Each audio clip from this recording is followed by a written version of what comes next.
Buenas tardes, hermanos, hermanas, amigos y amigas de Gracia y Paz. El tema de esta tarde son los principios de Dios. De hecho, el título de ese sermón es Los principios de Dios. La conducta de un cristiano debe estar conectada, debe relacionarse con la verdad de Dios revelada en la Biblia. Y la Biblia es la norma de fe y conducta de todo cristiano. Cuando eres exhortado, cuando se te pide que hagas algo, cuando cierto tipo de conducta es demandado de ti, cuando eres amonestado a hacer algo, bueno, esos requerimientos deben basarse en algo real, en algo verdadero, en algo tangible. De lo contrario, no hay autoridad alguna detrás de la demanda que se está haciendo sobre tu vida. Porque la verdad es la base de toda acción correcta. Ponga eso en tu corazón. La verdad es la base para toda acción correcta. Desgraciadamente estoy seguro de que para la mayoría de las personas la verdad es otra cosa. Hay medias verdades, hay verdades ocultas. Bueno, todo tipo de pecado relacionado con la falta de la verdad. ¿Por qué les digo todo eso de entrada en ese mensaje? Porque vivimos en una sociedad que rechaza los absolutos. Por ejemplo, cuando tú mencionas que Cristo es el único camino al cielo, eso de único causa terror, causa rechazo. Porque las personas intentan llegar al cielo por sus medios, a través de una religión, por hacer cosas, estándares inventados por el hombre. La persona intenta llegar al cielo por su propio medio. No, y Cristo es absoluto. Cristo dijo, yo soy el camino, verdad y vida. Nadie llega al cielo si no es por mí. Nadie. Por eso una sociedad que rechaza los absolutos tiene consecuencia una conducta relativa. O sea, lo que es pecado para uno no es pecado para otro. Y eso genera un caos. Pecado es pecado y punto.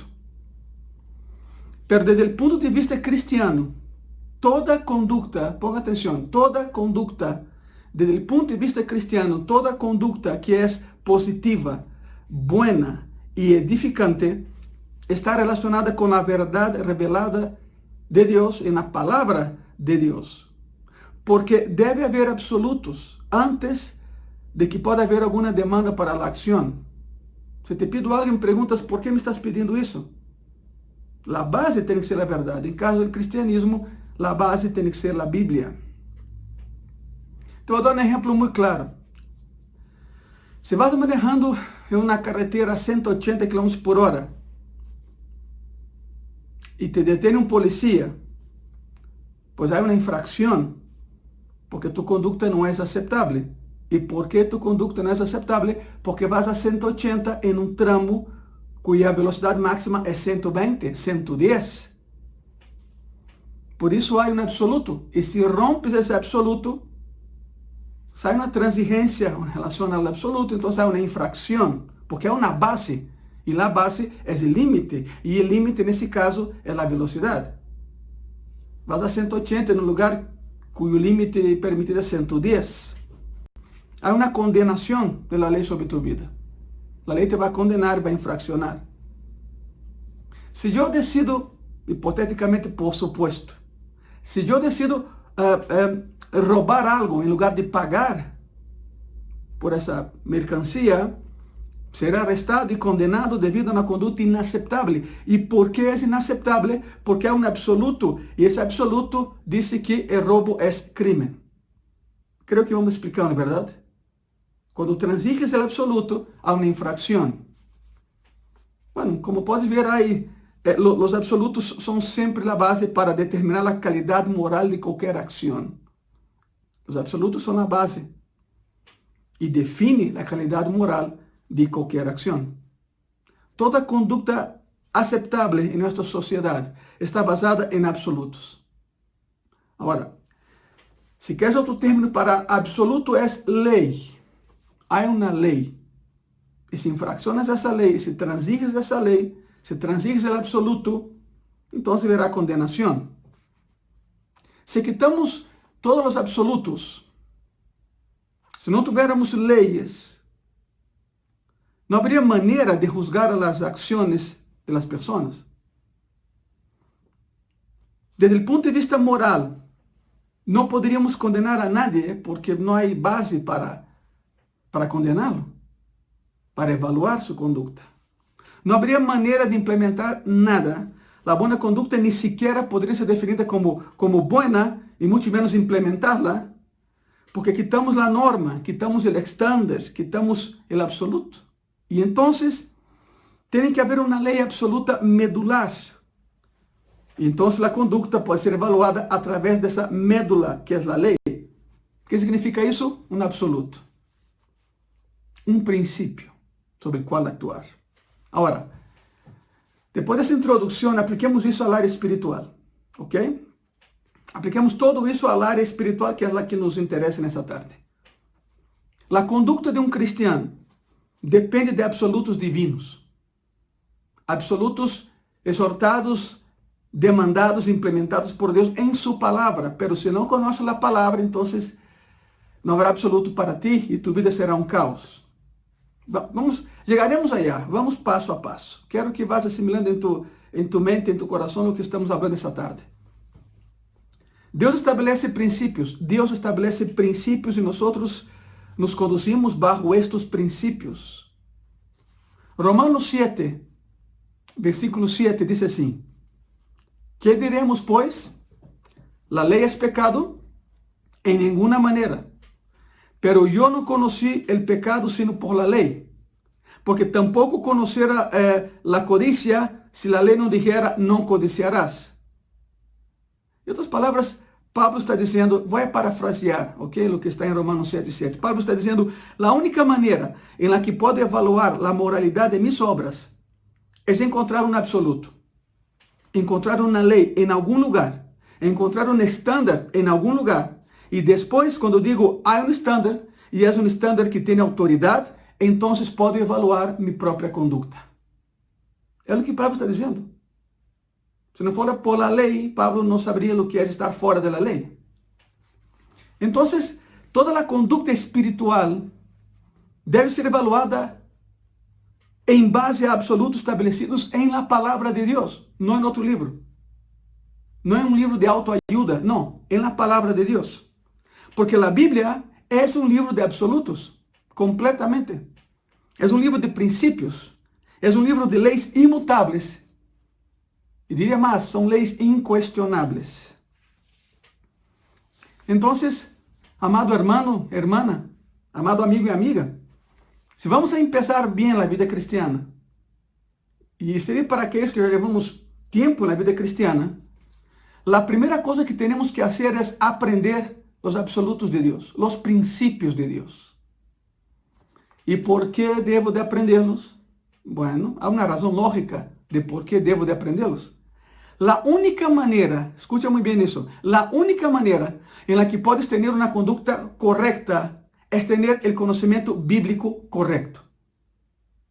Te lo voy a repetir para que quede grabado en tu corazón. La única manera en la que puedes tener una conducta correcta es tener el conocimiento bíblico correcto.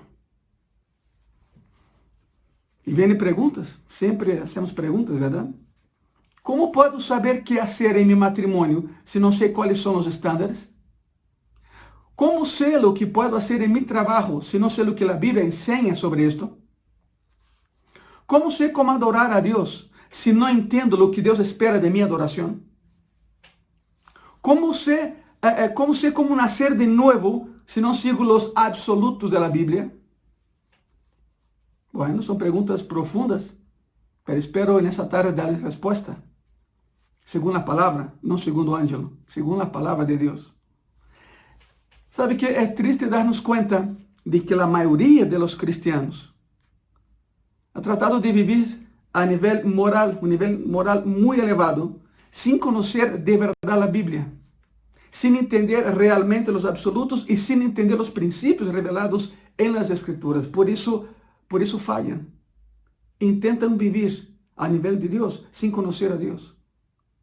Intentan obedecer a Dios por religión, no por amor. Y es por eso que la vida de esos cristianos es un caos. Porque entran en crisis. Porque no pueden dejar de pecar.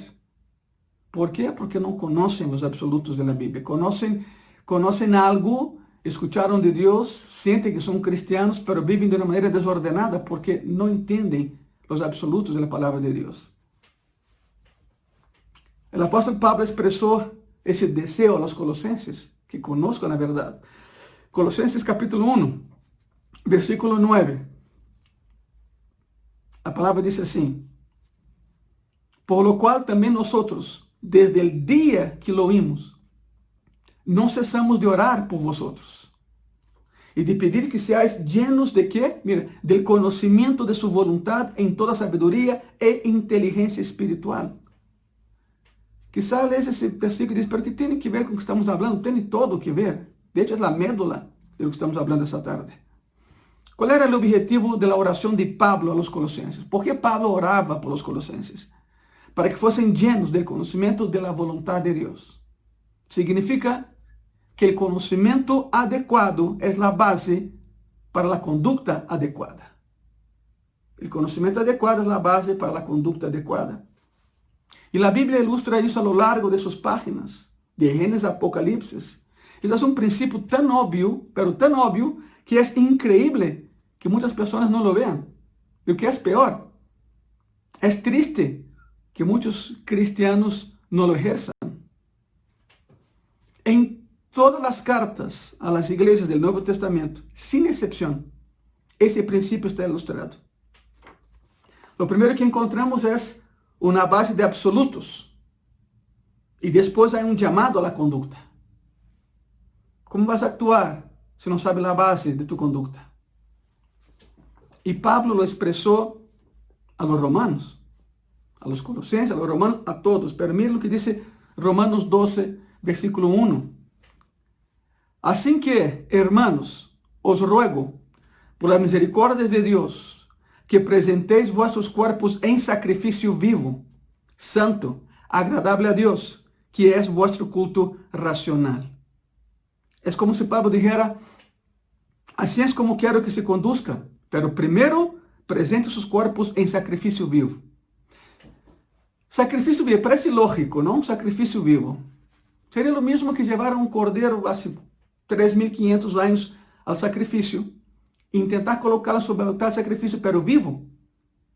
O cordeiro sairia daí, não é bobo, sentiria o calor das brasas e vámonos, não? Sacrifício vivo, segundo o conceito paulino, e é óbvio, é lógico, é quando uno mesmo decide sacrificar-se e camina por sua própria conta ao altar de sacrifício. Isso é um sacrifício vivo. Aqui não habla de morte, aqui habla de entrega, uma entrega consciente, não manipulada. É quando empiezas de verdade a ser cristiano, não por condutivismo aplicado ou ensinado ou aprendido, não por pressão de familiares, não porque tu papá ou tu mamá te obligam a ir à igreja, não porque tu jefe, tu patrão é cristiano e tens que tentar ser cristiano porque senão te despide. Não, isso não é assim. Sacrifício vivo é quando uno entende o sacrifício que hizo Jesus na cruz há 2000 anos. Voluntariamente foi à cruz.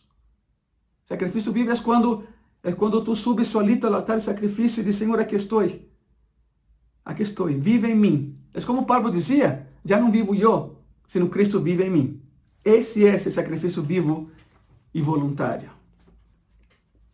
Por isso é Romanos 12:1, assim que, hermanos, os ruego, por la misericordia de Deus, Romanos 12:1 outra vez, que presenteis vossos corpos em sacrifício vivo. Romanos 12:2, el seguinte versículo. Não os conformeis a este siglo. Como actuo? Como é o sacrifício vivo? Não os conformeis a este siglo, sino transformaos por meio da renovação de vosso entendimento, para que comproveis qual seja a boa vontade de Deus, agradável e perfeita. É o mesmo, é Pablo dizendo, cambiem sua maneira de pensar. Porque como pensas, actuas. Como pensas, actuas. E isso é um câmbio interno. Jamás será um câmbio externo. Seguimos com Romanos 12. De versículo 3 al 8 diz assim: Digo, pues, por la gracia que me es dada a cada cual que está entre vosotros, que no tenga más alto concepto de sí que el que debe tener, sino que pense de sí con cordura, conforme a la medida de fe que Deus repartiu a cada uno. Porque de la manera que en un cuerpo tenemos muchos miembros, pero no todos los miembros tienen la misma función, así nosotros, siendo muchos, somos un cuerpo en Cristo y todos miembros los unos de los otros. De manera que, teniendo diferentes dones, según la gracia que nos es dada, si el de profecía, úsese conforme a la medida de la fe, o si de servicio, en servir, o el que enseña, en la enseñanza, el que exhorta, en la exhortación, el que reparte con liberalidad, el que preside con solicitud, el que hace misericordia con alegría. ¿Sabe qué significa lo que acabamos de leer? Significa encuentren la manera de servir a Dios a través de los dones que Él les ha dado. Ahora, ¿sabe lo que hay del capítulo 1 al 11 de Romanos? 11 capítulos de absolutos. De Romanos capítulo 1 a Romanos capítulo 11, y no hablo de versículos, hablo de capítulos completos. Del 1 al 11 son 11 capítulos de absolutos, para que Pablo pueda llegar a la petición. Presenten vuestros cuerpos sacrificio vivo. Dá com liberalidade. Deja que Deus te guie. Pero foram 11 capítulos como a base. 11 capítulos de absolutos. Deus estabeleceu a base de sua verdade. Na verdade revelada, sobre a qual depende a conduta do ser humano. Ele estabeleceu a base. E se um cristiano não entende essa verdade revelada, então terá dificuldades tratando de determinar qual é sua conduta moral, qual é a conduta correta, porque não entende o absoluto que há na Bíblia.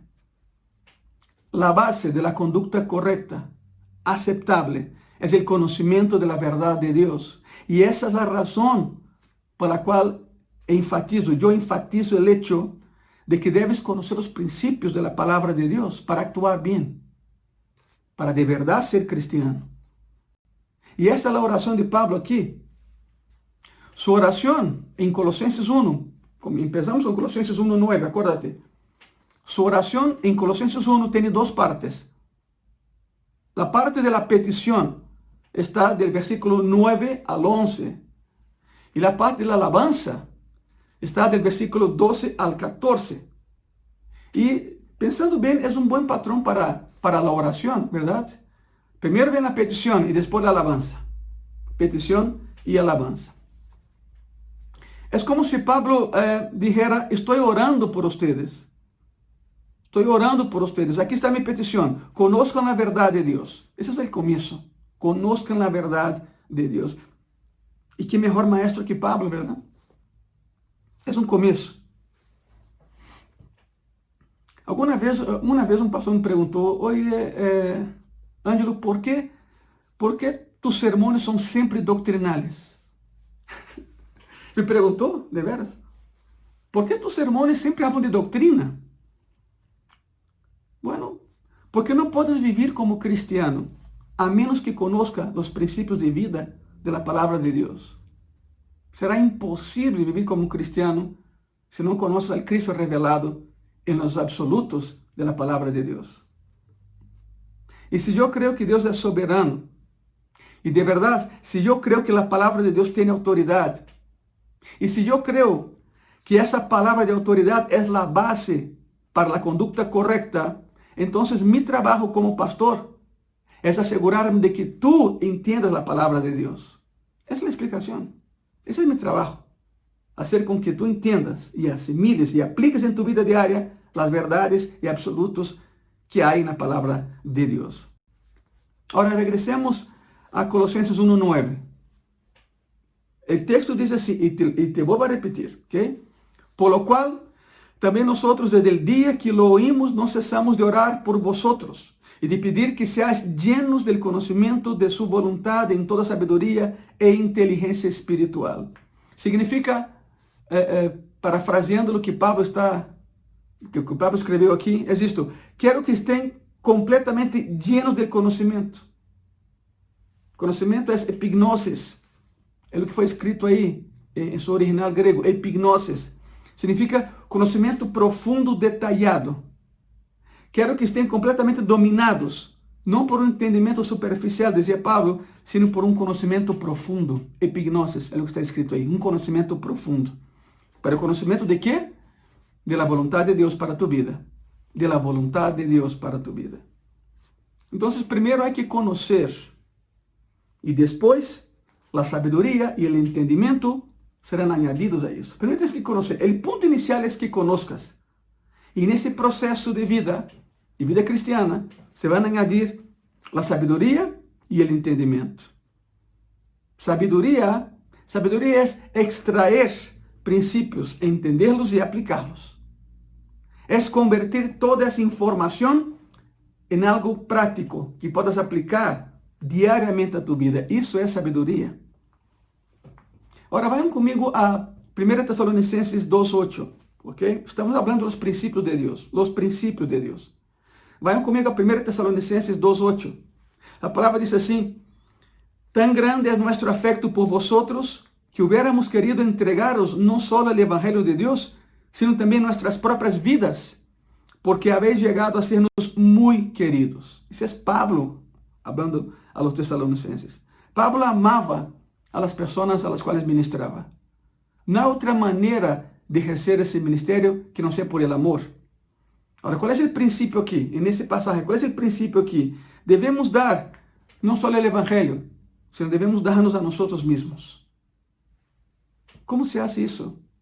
Tem tu tempo para reunir-te com algo. Eu sei que há uma situação em que não podemos estar juntos, pero sim podemos estar unidos. Pero quando termine todo isso, e lo puedes fazer, reúne-te com as pessoas, dá tu tempo a ellas. Temos hoje em dia a tecnologia, verdade, de poder vernos e platicar sem estar presencialmente juntos. Hazlo. Haz uma chamada a alguém, exorta a alguém da igreja, tu familiar. Reparte esse mensagem. Hágalo. Eu conozco pessoas que se han entregado a Cristo porque há pessoas que han compartido os enlaces de graça e paz e o mensagem chega. E a pessoa escuta e se entrega, e vê e se entrega a Cristo. Parece incrível, mas a verdade tem poder. A Bíblia tem poder. É a palavra de verdade, revelada por el Todo-Poderoso. Agora, há um patrão aqui. O que acabamos de ler, 1 Tessalonicenses 2:8. Há um patrão. Eu não sei se lo viste ou não. Te vou repetir outra vez. 1 Tessalonicenses 2:8. Tan grande é nosso afecto por vosotros que hubiéramos querido entregaros não só o Evangelho de Deus, sino também nossas próprias vidas, porque habéis llegado a sernos muito queridos. Há um patrão aqui. Lo ves? ¿Ves o patrão? Primeiro vem o conhecimento. Depois o conhecimento originou um princípio. O conhecimento deu a luz a um princípio. E qual é o terceiro passo? Conhecimento, princípio. Qual é o terceiro passo? Entendimento espiritual. Entendimento espiritual. Não só devo predicar o Evangelho, sino que devo amar a las pessoas a las quais predico. Agora, vamos fazer uma aplicação disso, ok? Vamos fazer uma aplicação prática de tudo isso. Em lugar de tão solo regalar o Novo Testamento a mi vecino, lo invito a cenar. Lo passo para cá, lo invito a cenar. Isto é entendimento espiritual, isso é sabedoria espiritual. Tomaste o conhecimento, colocas princípios bíblicos e los aplicas a tu própria vida. O que estou falando aqui, amado hermano e hermana, amado amigo e amiga, é implementar ações. Implementar ações. Se você tão solo aprende isto para um estudo bíblico, vai revolucionar seu entendimento das Escrituras, pero hay que dar um passo mais allá, verdade? A ação, a palavra em ação, o amor em ação. Algumas vezes vas a necessitar um comentário e algumas outras coisas para poder ajudar as pessoas. O que digo com comentário? Algumas vezes tendrás que profundizar mais na palavra e de hecho te invito a que lo hagas sempre. A palavra é tão profunda que tens que meterte aí. É como um rio. Tens que meterte aí. Vas a necessitar da ajuda de alguém, porque sempre estamos ensinando a alguém e sempre estamos aprendendo de alguém. Somos mentores de alguém e alguém é nosso mentor. Eu te aconselho que busque pessoas, e vamos ver isso um momento mais, que busque pessoas que te edifiquem, não que te acabem. Mateus 23, escute isso, Mateus 23, versículo 37 e 38, a palavra diz assim, palavras de Cristo, Jerusalém, Jerusalém, que matas a los profetas y apedreas a los que te son enviados. ¿Cuántas veces quise juntar a tus hijos como la gallina junta a sus polluelos debajo de las alas y no quisiste? He aquí, vuestra casa os es dejada desierta. Mensaje muy duro. Jesús habla del rechazo de Israel a los hombres y mujeres que Dios había enviado con un mensaje. Ele mesmo seria rechazado, acuérdate. Tanto assim que terminou na cruz. As pessoas que rechazam al mensajero também rechazam o mensaje. Quantas vezes has tentado predicar e as pessoas te dizem não? Quantas vezes toca portas, se abrem e se cerram em tu cara?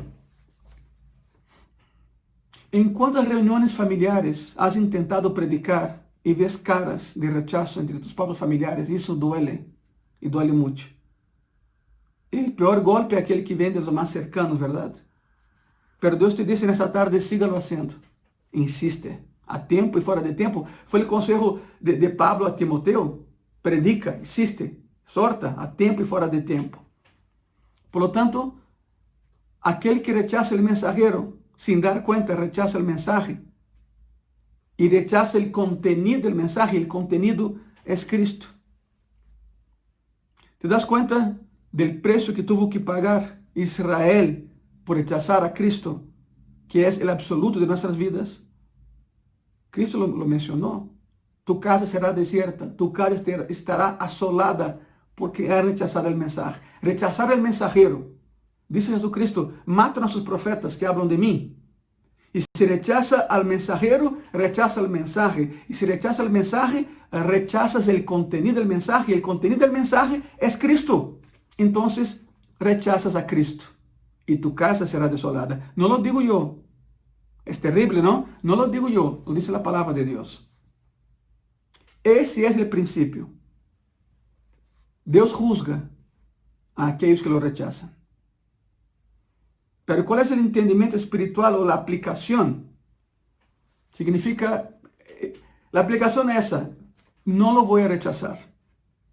No lo rechazaré más. Esa es la aplicación. Ahora que sabes, actúa según lo que sabes. ¿Sabe por qué? Porque Dios perdona la ignorancia, pero no la omisión. Te voy a pedir que quede grabado en tu corazón ese concepto. Apréndelo, por favor. Dios perdona la ignorancia, pero no la omisión.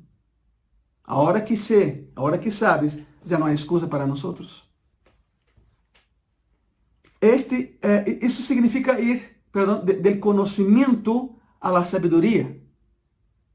Y la sabiduría te ayuda a formular un principio. Y el principio genera entendimiento espiritual. Fue muy rápido, te voy a repetir, bien despacio. Asimila eso. Isso significa ir del conhecimento a la sabedoria. Já hablamos disso, ¿verdad? Conoce a Deus, agora actúa segundo a vontade de Deus. Conhecimento a la sabedoria. E a sabedoria te ajuda a formular um princípio de vida. E o princípio genera entendimento espiritual. Marcos capítulo 6, versículo 52, a palavra diz assim: porque aún não haviam entendido los de los panes, por cuanto estaban endurecidos sus corazones. Mateo, en un pasaje paralelo, menciona que hubo una ocasión en que Cristo fue a predicar y estaban personas ahí reunidas. Habían 5,000 hombres. La palabra hombre significa varón casado y con hijos, sin contar mujeres y niños. Uma família promédio judía eram de 5 pessoas. Significa que Cristo alimentou a 25,000 pessoas. Com 2 galletas saladas, porque o pão de cevada judío existe, perdóname si digo eso, el pan de cebada judío no es la torta, no es la torta, no es eso. El pan de cebada judío eran galletas saladas y dos charalitos, o sea, dos pescaditos pequeños asados, porque era el lunch de un niño de 8, 9 años. O sea, un niño va a comer 5 tortas. Y con eso Cristo alimentó a 25,000 personas, se hace bien las cuentas. Bueno, algunas versiones dicen que eran 3,000 varones. Otras versiones dicen que eran 5,000 varones. Pero sea 15 o sea 25,000 personas, era mucha gente. Pero mucha gente. Entonces, Marcos 6:52 nos explica que los discípulos de Cristo todavía no entendían quién era Él. ¿Por qué? Porque se enfocaban en lo que Él hacía y no en su persona. No en su persona. Por eso menciona, aún no habían entendido lo de los panes. Marcos 6:52, ya leímos esto, por cuanto estaban endurecidos sus corazones. Nada más se maravillaban de lo que Él hacía, pero no de quién era Él. No de quién era Él. Eso es drástico. Muy, muy drástico. Se les olvidó que Ele acababa de alimentar a una multitud con 5 galletas saladas y 2 pescaditos. Se habían olvidado porque su corazón estaba endurecido. ¿Y por qué su corazón estaba endurecido? Porque en menos de 24 horas ya se les había olvidado uno de los mayores milagros registrados en la Biblia. Se les olvidó que 24 horas antes había alimentado a una multitud. No entendían quién era Él. ¿Cuál es el principio aquí? Hablamos de principios, ¿no? ¿Cuál es el principio aquí? El principio es este. Los corazones duros vienen de mentes que olvidan. Los corazones duros vienen de mentes olvidadizas. Es curioso, hablando eso del milagro de multiplicación de los panes y pescaditos. Al día siguiente, Cristo está en Cafarnaúm, en la casa de Pedro, y esa multitud que le había alimentado un día antes, lo buscan. ¿Y por qué lo buscan? Yo siempre he dicho eso, porque querían el postre. El postre. Y es uno de los pasajes más duros de la Escritura. Y desgraciadamente hay predicadores y pastores que no predican ese pasaje. Quieren hablar solo de las cosas agradables que Cristo habló, pero todo lo que Cristo habló cuenta. Y hay que predicarlo. Esa multitud llega a Cafarnaúm, a la casa de Pedro. Cristo se hospedaba ahí en la casa de Pedro. Y uno de ellos ve a Cristo salir de la casa de Pedro y dice, Rabino, ¿a poco estás aquí? Pues claro que sabían que estaba ahí. Por supuesto. Fue una estrategia. Porque querían postre. Es mi manera de decir. Querían postre. Querían algo más. Y entonces el original de lo que pasó ahí es muy duro. Porque el original dice que Cristo los ve y dice, bueno, ustedes son como ganado. Así, tal y cual. No quiero herir sensibilidades, pero quiero que entiendas eso. Abre tu corazón y entiende el mensaje, ¿ok? Por favor. Cristo sale de la multitud, le dicen, ¿a poco estás aquí, maestro? ¿A poco estás aquí, rabino? Ellos sabían que él estaba ahí, lo fueron a buscar, todos. Jesús dijo, ustedes son como ganado. Comen un poco aquí y termina aquí y comen aquí y termina aquí y comen allá. Ustedes son como ganado. Me siguen, no por quien yo soy, sino porque yo les doy. Y es una realidad. Hoy en día, ¿cuántas personas siguen a Jesús por lo que Él da y no por quién es? Y entonces, para ese entonces, los 12 ya habían salido de la casa de Pedro, estaban ahí atrás de Jesucristo. Y alguien dijo, dura palabra es esta. ¿Quién la podrá escuchar? ¿Quién la podrá escuchar? Jesucristo se voltea, los mira y dice, pues ustedes, ¿qué más? Ahora, si no quieren, váyanse. Yo levantaré a otros mejores que ustedes. Dura palabra, ¿verdad? Y va para aquellos que se sienten las estrellas del cristianismo actual. Nada es imprescindible en la obra de Dios. Nadie.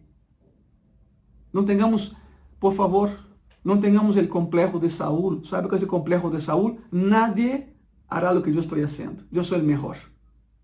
Pero claro, en la vida de Saúl había un David. En tu vida hay un David. En mi vida hay un David. ¿Qué significa eso? Yo estoy seguro que hay un montón de personas mejores que yo para hacer lo que yo estoy haciendo. Yo estoy seguro de eso. ¿Y por qué lo estoy haciendo? Por misericordia de Dios, por gracia de Dios, nada más. Entonces, tengamos la medida adecuada, ¿verdad? Es como lo acabamos de leer en Romanos. Pablo decía a los romanos que nadie tenga de sí más autoconcepto del que tiene que tener. Los romanos se sentían la crema y la nata del mundo y en algunas situaciones sí lo eran, dominaron todo el mundo conocido, ¿verdad? Y en eso estamos de acuerdo.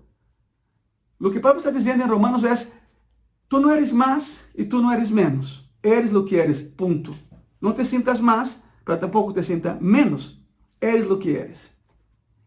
Por lo tanto, esa gente llegó allá pidiendo el postre, entre comillas, querían algo más. Jesús menciona, me siguen por lo que yo les doy, no por quien soy. Alguien de sus discípulos dice, dura palabra esa, ¿quién la podrá escuchar? Jesús se voltea y dice, pues ustedes, ¿qué más? Ahora, si no quieren, no importa, levantaré a otros mejores que ustedes. Y entonces, Pedro, siempre Pedro, Pedro da un paso adelante y dice, ¿a dónde iremos? Si solo tú tienes palabra de vida eterna. Extraordinaria declaración y verdadera declaración. Por eso, cuando uno se olvida de lo que Dios hace, se endurece. Cuando uno ve normal los milagros de Dios, que no son nada normales, de hecho, un milagro es una interrupción sobrenatural en el proceso natural de vida, ese es un milagro. Cuando uno empieza a ver eso, cuando uno empieza a ver lo extraordinario de Dios como algo ordinario, el corazón se endurece. Y el principio es, los corazones duros vienen de mentes que olvidan. Primera de Juan 3:16 dice así, en esto hemos conocido el amor, en que Él puso su vida por nosotros. También nosotros debemos poner nuestras vidas por los hermanos. Aquí hay conocimiento. Oh, Dios puso su vida por nosotros, eso es fabuloso. O sea, estás conociendo a Dios. Cristo murió por ti en la cruz. Es fabuloso, extraordinario. Lo vas conociendo. Conocimiento genera sabiduría. La sabiduría genera un principio aplicable. El principio aplicable te lleva a una vida cristiana sana. Es un proceso natural. Y aquí va el principio, miren eso. Primera de Juan 3:18. Vimos el conocimiento, ¿verdad? Ahora va el principio. Primera de Juan 3:18. Hijitos míos, no amemos de palabra ni de lengua, sino de hecho y en verdad. Es un principio. Primero el conocimiento. Cristo murió por mí y me amó. Y entonces amaré a los demás. ¿Y cuál es la aplicación? Vimos el conocimiento, generamos un principio y cómo lo aplicamos. ¿Cuál es la aplicación? Primera de Juan 3:17. Regresa un versículo. Pero el que tiene bienes de este mundo y ve a su hermano tener necesidad y cierra contra él su corazón, ¿cómo mora el amor de Dios en él? ¿Cómo mora el amor de Dios en él? Ustedes vieron que al final de cada predicación en Gracia y Paz colocamos un número para aquellos que quieren aportar, ayudarnos. Eso hace con que el Evangelio se esparza. Eso hace con que más y más personas lleguen a Cristo. Voy a repetir algo, y tuve una junta con los líderes de la iglesia. Tenemos 25 ministerios, y las juntas son por Zoom, y son 25 matrimonios encargados de cada ministerio de Gracia y Paz. Y yo les comenté eso, el Evangelio tiene que llegar a los límites de ese mundo. Y comenté con ellos eso. La iglesia Gracia y Paz, parece ilógico lo que te voy a decir, pero sucedió. La iglesia Gracia y Paz creció durante ese proceso en que no nos estamos viendo. La iglesia Gracia y Paz creció en la pandemia. Y creció. Parece increíble, ¿no? Pero así hace Dios. Satanás intentó tenernos una trampa a las iglesias y no logró. Satanás siempre pierde porque Cristo siempre será vencedor. Siempre, en cualquier momento. Vimos entonces el conocimiento, generamos un principio y vimos la aplicación. Y repito la aplicación. La primera de Juan 3:17. Pero el que tiene bienes de este mundo y ve a su hermano tener necesidad y cierra contra él su corazón, ¿cómo mora el amor de Dios en él? Por eso repito, al final de los sermones vas a ver ahí un dato para que nos puedas ayudar y apoyar. Desgraciadamente, como ya lo saben, el lugar donde nos congregamos es grande, pero no es nuestro. Hay una renta que pagar. Por eso necesitamos el apoyo. Y nada de eso va para el pastor, todo va, te veas, todo va para la renta. Todo va para la renta. Esa es una realidad. Y gracias a Dios por su corazón, porque estamos pudiendo hacerlo. Aún en este proceso que estamos viviendo en todo el planeta. La única manera de suplir necesidades en la casa de Dios es a través de los hijos e hijas de Dios. Por eso, gracias por tu apoyo. De verdad, hago un paréntesis, te agradezco de todo corazón el apoyo. Sígalo haciendo, por favor. Sígalo haciendo. Ahora aquí vamos por partes. El conocimiento. Dios amó y dio. ¿Dio qué? Se dio a sí mismo. El principio, nosotros también debemos de hacerlo. Y la aplicación. Cuando ves a un hermano con una necesidad, si puedes, ayúdale en esa necesidad. Conocimiento, principio y aplicación. Ahí están las tres. Cuando estás lleno del conocimiento de Dios, cuando este conocimiento es convertido en un principio, cuando ese principio se convierte en algo aplicable, eso trae beneficios a tu vida a largo plazo. Por eso es necesario conocer los principios de Dios en su palabra. En su palabra. De hecho, prepárate. De hecho, son 5 los beneficios, 5 cosas fantásticas que van a suceder en tu vida cuando entiendas los absolutos y los principios de Dios. ¿Y cuáles son los 5 beneficios de aprender los absolutos de Dios, los principios de Dios? Primero, hay personas que traen plumas ahí en la mano y papel, pues anota por favor. Primer beneficio en tu vida de conocer los principios de Dios, los absolutos de Dios plasmados en su palabra, en la Biblia. Primero, número 1, andarás como es digno del Señor. ¿Qué significa andar en la Biblia? Es un retrato de una conducta diaria, es un retrato de vivir día a día. Eso es andar en la Biblia, es el caminar diario. Cuando estás dominado por el conocimiento, principios y aplicaciones espirituales, vivirás una vida digna del Señor. Pero hay un problema. Siempre hay un problema, ¿no? Hay un problema. Cuando pienso en lo que el Señor es, cuando pienso en su grandeza y en su gracia, y cuando la Biblia me dice que puedo ser digno de Él, de verdad es difícil creerlo. ¿Cómo es posible eso? ¿Cómo es posible que yo, un simple hombre imperfecto, puedo ser digno de mi Señor que es perfecto? Así, de buenas a primeras, se oye imposible. Imposible. Sin embargo, la Biblia dice que es posible. La Biblia menciona que es posible. Yo, siendo imperfecto, puedo vivir una vida digna del Señor que es perfecto. 1 Tesalonicenses, capítulo 2, versículo 12, dice así: y os encargábamos que anduvieseis como es digno de Dios, que os llamó a su reino y gloria. Vivir como es digno del Señor. Efesios 4:1. Yo pues, preso en el Señor, os ruego que andéis como es digno de la vocación con que fuisteis llamados. Es Pablo escribiendo a los tesalonicenses, los efesios, pero una sola razón: caminen como cristianos, como dignos del Señor. ¿Qué significa andar como es digno de Él? ¿Qué significa esa frase? Significa dejar que tu práctica encaje con tu posición. Te voy a repetir. ¿Sabe qué es eso? Es permitir que tu práctica como cristiano encaje en tu posición como cristiano. Quiero dar una ilustración. Te daré otra ilustración para que el concepto sea claro en tu mente y corazón. Yo soy de Brasil, ¿sabe la bandera que está aquí atrás? Bueno, aquí está mi otro país, ¿verdad? Pero ok. La selección brasileña de fútbol que ganó la Copa del Mundo de 70 aquí en México, fue considerada por la FIFA como la más perfecta de todas las selecciones de todos los mundiales. Y no lo digo yo como brasileiro, lo dice la FIFA. No es opinión mía. Claro que es mi opinión también, pero bueno, es la opinión de la FIFA. La selección más perfecta de todos los mundiales. Su técnico era Zagallo. Zagallo.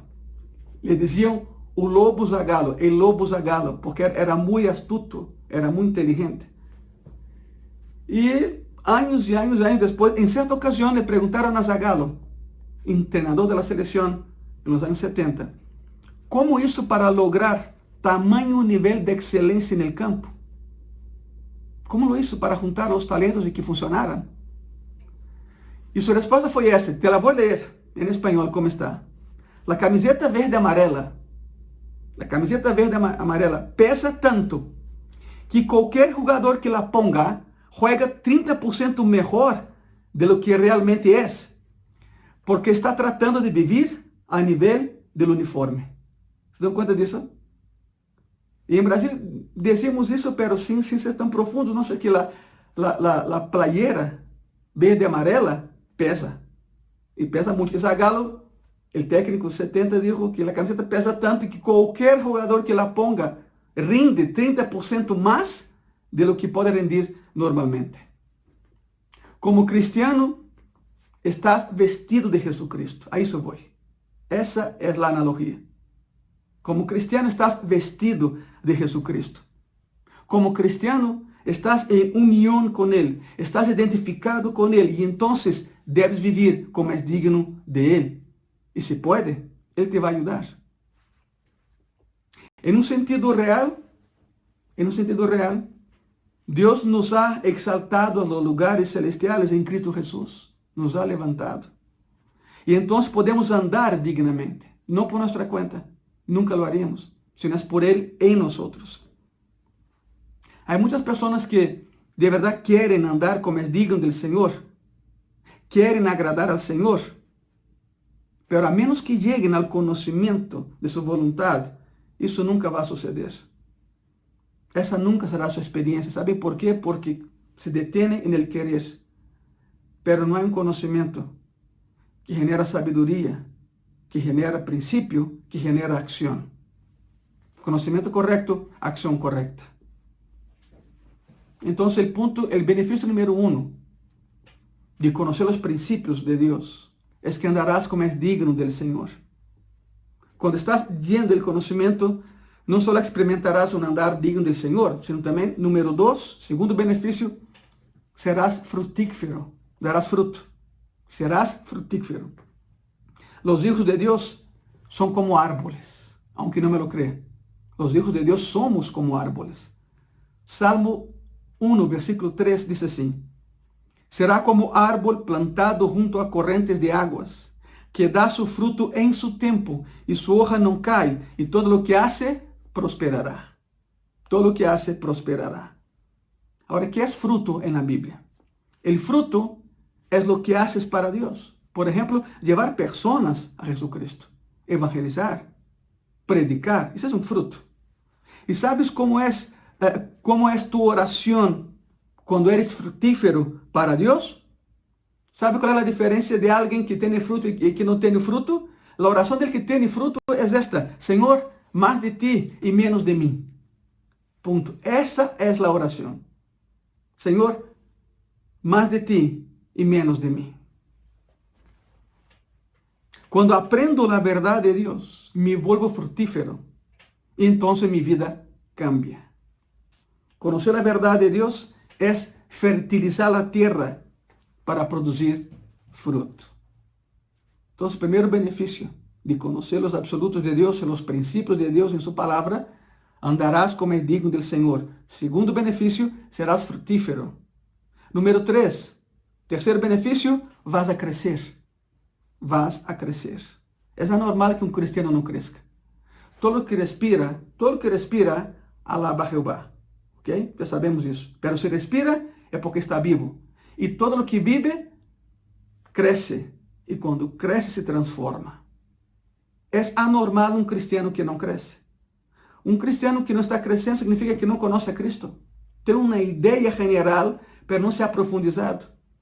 Não tem o conhecimento dos princípios de Deus plasmados em sua palavra. Ok, terceiro benefício, vas a crescer. Efésios 4, versículo 13. Hasta que todos lleguemos a la unidad de la fe y del conocimiento del Hijo de Dios, a un varón perfecto, miren eso, a la medida de la estatura de la plenitud de Cristo. Habla de crecimiento. Estatura implica crecimiento. La meta del cristiano es llegar a la estatura de Cristo. No es ser Jesucristo. Tú y yo no somos Dios. No somos dioses. No somos Cristos. Somos seguidores y esclavos de Cristo. Pero tenemos que crecer a su estatura. El proceso de ir de donde estoy hasta donde Ele quiere que yo esté se llama crecimiento. Crecimiento. El crecer por el conocimiento de Dios es lo que implica aquí. El conocimiento de Dios y su verdad y su voluntad y sus principios es la clave para la madurez cristiana. ¿Y cuál es el instrumento escogido por Dios para que crezcamos en Él? Su palabra. Su palabra. Es el instrumento de crecimiento. Por eso, si escuchas o si estás en un lugar donde la palabra no es predicada tal y como es, no vas a crecer. Te vas a inflar, pero no crecer. ¿Cuál es la diferencia? Es como inflar un globo. Satanás viene y pica eso y explota y te desinfla otra vez. Entras en crisis. Pero si estás en un lugar donde la Biblia es predicada tal y como es, como tiene que ser, não vas a inflar, vas a crescer. Quizá pouco a pouco, lentamente, pero vas a crescer e vas crescendo. Satanás não pode desinflar-te, porque estás madurando através da palavra de Deus, da boa leitura e da boa predicação da palavra de Deus. Por lo tanto, miren, cuidado com isso. Pongan muita atenção. Por lo tanto, se a palavra não é predicada de maneira correta, não será entendible. E se não é entendible, não será assimilada por los que la escuchan. E então não haverá crescimento. A Bíblia deve ser predicada, explicada, para que possa ser aplicada. Isso é o que ensinamos em Graça e Paz. A palavra tem que ser predicada e explicada para que possa ser aplicada. ¿Sabe por quê? Porque nadie se compromete com o que não entende. Então, ¿qué es lo que estamos viendo aquí en esta tarde? Andar como es digno del Señor es vivir a nivel de mi posición como cristiano para que el Señor se agrade. Andar como es digno del Señor. Ser fructífero para que otros sean bendecidos y crecer como Cristo. Todos son resultados del conocimiento correcto de la verdad absoluta de Dios. Pero hay otra cosa que va a suceder en tu vida quando tens o conhecimento verdadeiro e correto dos princípios de Deus. Verdadeiro e correto dos princípios de Deus. Benefício número 4. Serás fortalecido. Vou repetir. Serás fortalecido. Colossenses 1. Versículo 11. A primeira parte do versículo diz assim. Fortalecidos com todo poder. A palavra fortalecido em grego está em presente participativo. Esse é o idioma grego, já sabem. Todo o Novo Testamento foi escrito em grego, com algumas palavras de Cristo em arameu. Pero essa palavra fortalecido é um presente participativo em grego. Significa que tem uma ação contínua. É como o gerúndio em espanhol, verdade? Ou seja, não significa que quando te volves cristiano, Deus te dá um arranque inicial, te solta e te diz, aí nos vemos. Agora é contigo, que te vaya bem. Não significa isso. Cristo não hace isso. Para nada significa isso. Significa que serás continuamente fortalecido com todo o poder da glória de Deus todos os dias de tu vida. É um fortalecimento contínuo. Nem é por etapas, é contínuo. E repito, porque alguns têm a ideia de que o cristianismo é o que me entrego a Cristo e Cristo me aplaude, fabuloso, agora é contigo. Que te vaya bem. Não, não é assim. Significa que todos os dias Ele nos vai fortalecer. Efésios 3,16 diz assim: para que os dê, conforme as riquezas de su gloria, e ser fortalecidos com poder en el hombre interior por su espíritu. Es un fortalecimiento continuo, es diario, no es cada cuando. E há um benefício mais que vem sobre nossas vidas quando conhecemos os princípios de Deus expressados em sua palavra, pero que são predicados de maneira correta. Senão não vas a crescer, te vas a inflar. Satanás vai venir com uma aguja, te vai ponchar e vas para abaixo. Não, quando uno cresce como Deus quer, não há aguja que te tumbe. Não existe isso. Por isso, há um benefício mais que vem sobre tu vida quando conhece os princípios de Deus de maneira correta e adequada. Número 5, serás perseverante. Aprenderás a ser perseverante, porque há pessoas que desistem ao primeiro obstáculo e perdem a bendição. Não, pero se aprendes a verdade do Evangelho, se donde estás se predica a palavra tal e como es, o benefício número 5 é que serás perseverante. Outra vez, Colossenses 1, versículo 11, pela segunda parte, diz assim: conforme a la potência de su glória, para toda paciência e longanimidade. A palavra longanimidade vem de longus, que é largo, e ânimos, que é alma, e é a estreita relação entre a perseverança e a constância em meio de obstáculos e adversidade. Isso é longanimidade. Se vamos a traduzir ipsilíteres, é uma alma larga. Pero tu alma abarca tus emociones. Tu alma abarca tus emociones, tu intelecto, tu razón. Y entonces serás longano. Significa que vas a ser perseverante. Vas a poder caminar correctamente y perseverar en los peores obstáculos y adversidades. Escute bem isso. O conhecimento correto dos princípios de Deus te dá a capacidade para suportar adversidades. E não só suportar, sino ganhar. Aí se refere à palavra longanimidade, largo ânimo, de tiro largo, largo ânimo. Não vas a desistir facilmente e vas a ganhar. O conhecimento correto de sua palavra, da palavra de Deus, o conhecimento correto de quem é Ele, o conhecimento correto de suas promessas e o conhecimento correto de seus propósitos, o que te hace enfrentar e suportar qualquer coisa, porque Deus te está perfeccionando. É o que te hace suportar todo isso. E não só tendrás a capacidade de ser perseverante, sino que também Deus te dará paciência. E diz a palavra, paciência e longanimidade, já vimos isso. Te dará paciência. E paciência significa capacidade para suportar de maneira deliberada. Isso é paciência. Capacidade para suportar de maneira deliberada, ou seja, porque queres, não porque seas obrigado a fazê-lo.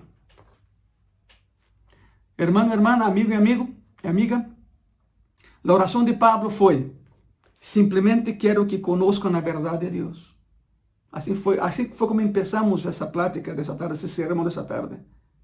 A los Colossenses, Pablo dizia: simplesmente quero que conozcam a verdade de Deus. Conozcam a verdade de Deus. Essa é a base de los absolutos. E uma vez que conozcam todo isso, a conduta simplesmente vai fluir. Já não vas a batalhar para ser cristiano, porque vai fluir. E escute isso: lo que é del hombre se força. Lo que é de Deus fluye de maneira natural. Se aprende os princípios de Deus, se assimila os princípios de Deus, as verdades de Deus, a conduta cristiana em tu vida simplesmente vai a fluir. Já não te vas a esforçar para ser cristiano, serás cristiano, porque vai fluir. Vão andar como é digno de Ele, agradando-lhe em todo. Vão a ser frutíferos, vão a crescer, vão a ser fortalecidos e vão a suportar qualquer prova com gozo e com alegria. Benefícios de aprender os princípios de Deus, de assimilar as verdades de Deus. E Deus usará pessoas que te ensenem todo isso. Serão tu apoio. Serão tu apoio. Por lo tanto, aqui vai um aviso e uma advertência. Por lo tanto, acérquense, por favor, a pessoas que los jalen hacia arriba. E aléjense de pessoas que dizem saber, y no saben y los jalan hacia abajo.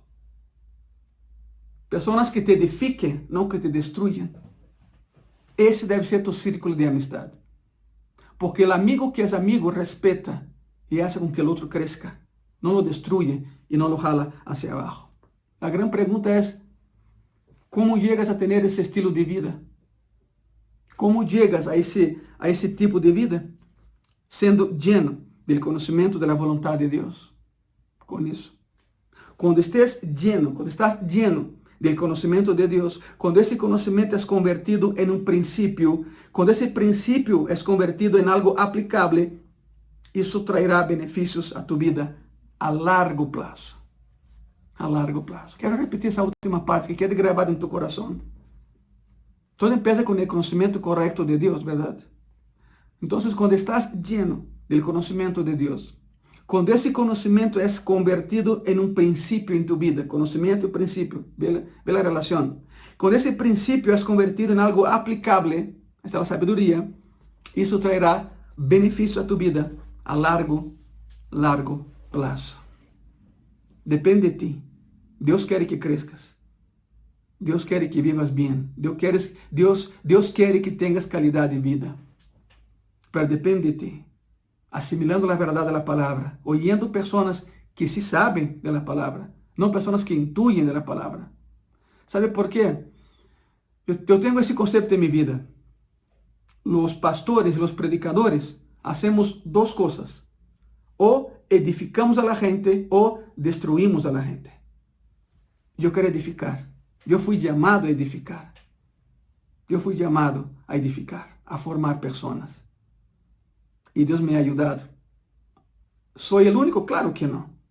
Há um montão mejores que eu para fazer o que estou fazendo. Tenho muito bem ubicado isso. E por que lo estou fazendo? Por graça e misericórdia de Deus, nada mais. ¿Qué te parece si oramos nessa tarde? Cierra tus ojos donde tú estés. Calma tu corazón. Calma tu corazón. Es mucho que asimilar, pero lo bueno es que essas predicações quedam aí en las redes sociales de Graça y Paz y puedes accesarlas cuando quieras y al ritmo que quieras, ¿verdad? Cierra tus ojos, por favor, vamos a orar. Déjame orar por ti. Amado Senhor e Salvador Jesucristo, estamos em tus manos. Que melhor lugar para estar que em tus manos, Senhor. Te damos as graças por ser quem eres. Te damos as graças, Senhor, porque tu nos llevas mais allá de lo que pensamos chegar algum dia. Graças, Senhor, por tu conhecimento. O conhecimento traz crescimento, Padre. Pero se não te conhecemos de maneira adequada, não vamos a crescer. E temos que crescer. Um cristiano que não cresce é algo anormal. Graças, Padre, por crescimento. E graças, Senhor, por aqueles que ajudam. Graças, Senhor, por aqueles que apoiam. Graças, Senhor, por aqueles que se preocupam para que tu palavra seja esparcida em todo o mundo, Senhor. Porque estamos seguros que vienes pronto. Não sabemos a fecha, por supuesto que não. Não sabemos quando vas a venir. Pero não há nada que impida que vengas hoje por tu igreja. Já cumpliste todos os requisitos. Nada tem que ser cumprido já para que regresses, Senhor. E por que não regresses? Por misericórdia. Porque temos a familiares e amigos que todavia não são cristianos e há que ir por eles. Graças, Senhor, por aqueles que esparcem a palavra, aqueles que compartem, Senhor, os vínculos, os videos de Graça e Paz. Graças por aqueles que lo hacen, Senhor, porque han alcançado a pessoas para ti. Põe em tus manos, Senhor, a cada pessoa que me mire nesse momento, a cada família que me está mirando nesse momento, Senhor. É um momento difícil, mas já vamos de salida, porque há luz no fim do túnel. Não há oscuridade que dure toda a noite, não há lluvia que não se acabe, não há deserto que não termine. Estamos de salida, Senhor. Não sabemos quando, pero estamos de salida. Graças, Padre, por tu vida en la nuestra. Pongo a cada familia que me está viendo en tus manos. Prospéralos, por favor, en todas las áreas de su vida. En el nombre de Jesús. Amén. Amén. Muchas gracias por permitir que yo les comparta el conocimiento para que puedan crecer. Todavía no abrimos las puertas del auditorio de Graça y Paz. Será virtual como lo están viendo en ese momento. Y como siempre digo cuando termino ese sermón de domingo, muy pronto abriremos puertas y tú serás mi invitado. Avisaremos con anticipación el domingo. Será un domingo. Abriremos las puertas en un culto dominical. Pero daré aviso más cerca del día en que vamos a abrir. Por lo pronto, vamos a estar así, están a distancia. Todo lo que estamos haciendo nos ha ayudado mucho, ¿verdad? Pero llegará el día en que sí vamos a abrir. La iglesia está preparada. En las redes sociales de Gracia y Paz hay un video sobre los protocolos que hemos implementado para abrir. Todo está organizado, no se preocupen. Serás protegido, un ambiente sanitizado, un ambiente cero contaminación, cero bacterias, cero vírus. Cuando abramos será así. De hecho, ya está todo sanitizado, todo limpio. Pero todavía no tenemos una fecha. ¿Qué es lo que estamos esperando? Que el gobierno nos dé más tiempo para el culto. Estamos obedeciendo los dictámenes del gobierno, no estamos en contra para nada, estamos a favor, así tiene que ser, y somos respetuosos con la ley. El cristiano respeta la ley. Entonces vamos a esperar a que podamos tener un poco más tiempo de culto para que podamos abrir. Por lo tanto, muchas gracias. Y si nos quieres apoyar, te agradezco, y si necesitamos de todo apoyo, terminando este video vas a encontrar cómo hacerlo. Muchas gracias. Que Dios te bendiga y nos vemos el próximo jueves a las 7 de la noche. Que Dios te bendiga.